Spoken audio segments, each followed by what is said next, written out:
Hello everyone, welcome back to my channel. कैसे हैं आप सब लोग। आज हम नया लेस का डिज़ाइन बनाएंगे, जिसके लिए मैं सिल्की थ्रेड की 3 लेयर्स यूज़ करूंगी और इसके लिए 1.25 mm की हुक यूज़ करूंगी। ये हमारा बेसिकली 2 लेयर्स वाला डिज़ाइन है, 2 रोज़ के साथ बनेगा और 3 लेयर्स मैं इसमें यूज़ कर रही हूँ। आप चाहें तो 2 लेयर्स भी यूज़ कर सकते हैं, आप चाहें तो कॉटन थ्रेड भी यूज़ कर सकते हैं, जैसे आपको रिक्वायर्ड है आपके फैब्रिक पे, जैसे आपको ईजी लगता है। काइंडली जिन लोगों ने अभी ट्यून किया है मेरा चैनल सब्सक्राइब कर दीजिए, लाइक कमेंट और शेयर भी किया कीजिए। Thank you.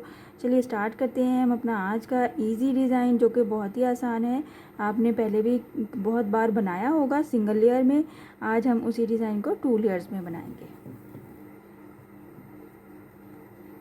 सबसे पहले हमने स्लिप नॉट ले लेना है अपने थ्रेड पे और फिर हमने इसको अटैच करना है अपने फैब्रिक पे, जहाँ पे आप डिज़ाइन बना रहे हैं सिंगल क्रोशे की हेल्प से। कुछ इस तरह से 1 2 एंड 3 चेन लेते हुए हमने क्या करना है, यहाँ पे 3 डबल क्रोशे बनाना है। 3 चेन लिया प्लस 3 डबल क्रोशे बनाएंगे इसके क्रॉस में। ये हमारा फर्स्ट स्टेप होता है, क्योंकि हम ये इसके बाद हम नए स्टेप से चलेंगे। 1 time double crochet, 2 and 3 double crochet करने के बाद हम क्या करेंगे, इसको इसी के गैप के ऊपर सिंगल क्रोशे कर देंगे।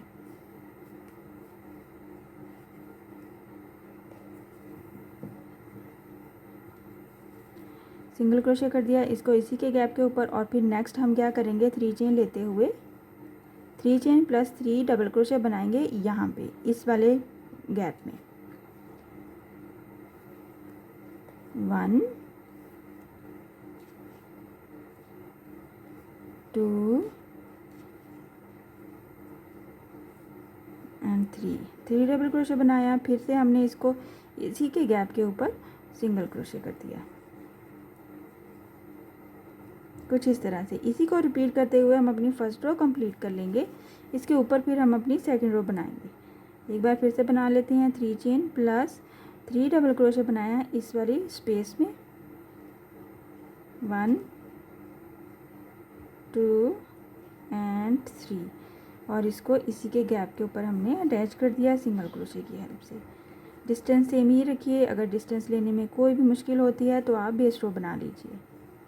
इसी को रिपीट करते हैं और अपनी फर्स्ट रो कंप्लीट करते हैं, फिर सेकंड पे आते हैं और आपको बताते हैं कि कैसे बनेगी। यहाँ पे मैंने लास्ट स्टिच को कट करके और थ्रेड को निकाल लिया और नॉट ले ली है। आपने भी ऐसे ही करना है। ये हमारी फर्स्ट रो बिल्कुल सेम ऐसे ही इसी पैटर्न के साथ रिपीट करते हुए आपने कंप्लीट कर लेनी है। मैं इतना सा डिज़ाइन ही बनाऊँगी ताकि मैं आपको दूसरी रो भी बना के दिखा सकूँ।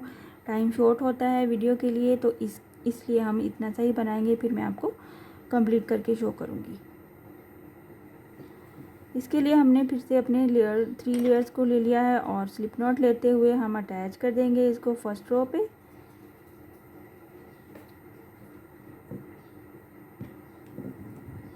कुछ इस तरह से क्या करेंगे, हम हमारे ये जो पेटल्स बने हुए हैं यहाँ पे, इस पे फर्स्ट वाले पेटल के ये जो एज पे फर्स्ट 3 चेन बनाई थी उनके एज पे हम इसको सिंगल क्रोशे कर देंगे यहाँ पे इस तरह से। सिंगल क्रोशे करते हुए 3 चेन ले लेनी है हमने, जैसे कि पहले लिया था बिल्कुल वैसे ही आपने लेना है। फर्स्ट स्टेप है, इसलिए आप चाहें तो इस गैप के अंदर भी 3 डबल क्रोशे बना सकते हैं, बट ये हमें सिंगल क्रोशे के गैप में ही 3 डबल क्रोशे बनाने हैं। ये फर्स्ट है इसलिए 1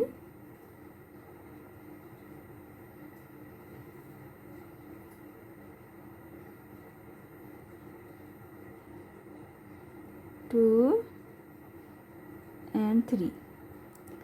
जब ये हमारा पेटल कंप्लीट हो जाएगा 3 डबल क्रोशे के साथ 3 चेन प्लस 3 डबल क्रोशे, हम क्या करेंगे, ये जो नेक्स्ट वाला पेटल है हमारा उसके एज पे हमने ये जो फर्स्ट 3 चेन बनाई थी उनके एज के ऊपर हमने ये जो चेन है उसमें इसको सिंगल क्रोशे कर देना है।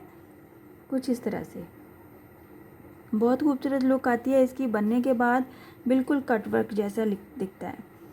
सिंगल क्रोशे कर दिया तो साथ ही हमने 3 चेन ले लेनी है और डबल क्रोशे बनाना है 3 टाइम। अब हम कहाँ बनाएंगे, ये वाले गैप में, इस वाले गैप में हम 3 डबल क्रोशे बनाएंगे और नेक्स्ट हम इसी पैटर्न को रिपीट करते हुए अपनी लेंथ कंप्लीट करेंगे।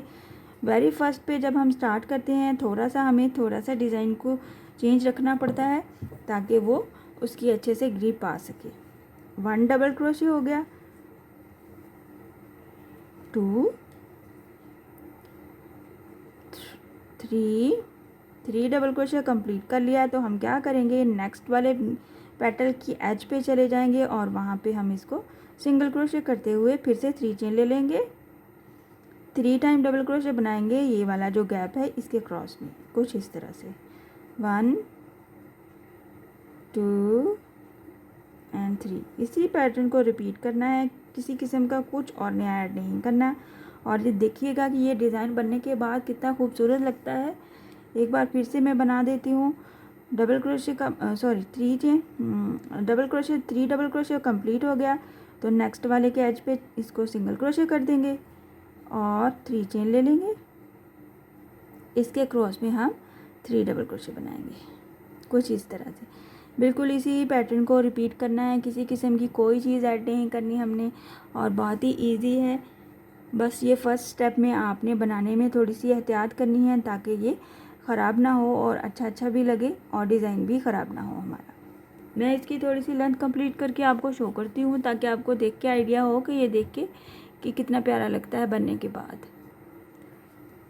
मैंने थोड़ी सी लेंथ कंप्लीट की है ताकि अपनी बहनों को दिखा सकूं कि ये डिज़ाइन बनने के बाद हमारी इसकी लुक कितनी प्यारी आती है। आप देख सकते हैं इसमें किसी किस्म की कोई मुश्किल नहीं है। ये जो हमने फ़र्स्ट रो पे बनाया है ये हमारा पहले वाला डिज़ाइन है जो हम अक्सर पहले भी बनाते हैं डिज़ाइंस में, लेकिन हमने उसके ऊपर सेकंड रो कैसे बनानी है आज हमने वो सीखा है और ये बहुत ही ईजी है। आप क्या कर सकते हैं, इसके जो सेकंड रो के एजेस हैं ना, यहाँ पे हम अपना पर्ल या फिर क्रिस्टल के मोती भी ऐड कर सकते हैं यहाँ पे, और तब भी इसकी नई लुक आएगी, बहुत खूबसूरत दिखेगा। आप देख सकते हैं बिल्कुल कट वर्क जैसी लुक दिखती है इसकी। आप इस डिज़ाइन को बच्चियों के फ्रॉक्स पे बनाएं, दामन पे बनाएं, दुपट्टे के पल्लू पे बनाएं, टेबल कवर के किनारों पे बनाएं, बहुत खूबसूरत लगेगा। इसी डिज़ाइन को आप कॉटन थ्रेड से भी बना सकते हैं, और अगर आपको डिस्टेंस लेने में मुश्किल होती है तो आप बेस रो के साथ भी बना सकते हैं। आई होप कि आज का डिज़ाइन आपको पसंद आया होगा। इंशाल्लाह नेक्स्ट वीडियो में मिलूँगी नए डिज़ाइन के साथ। अपनी दुआओं में याद रखिएगा। अल्लाह हाफिज़।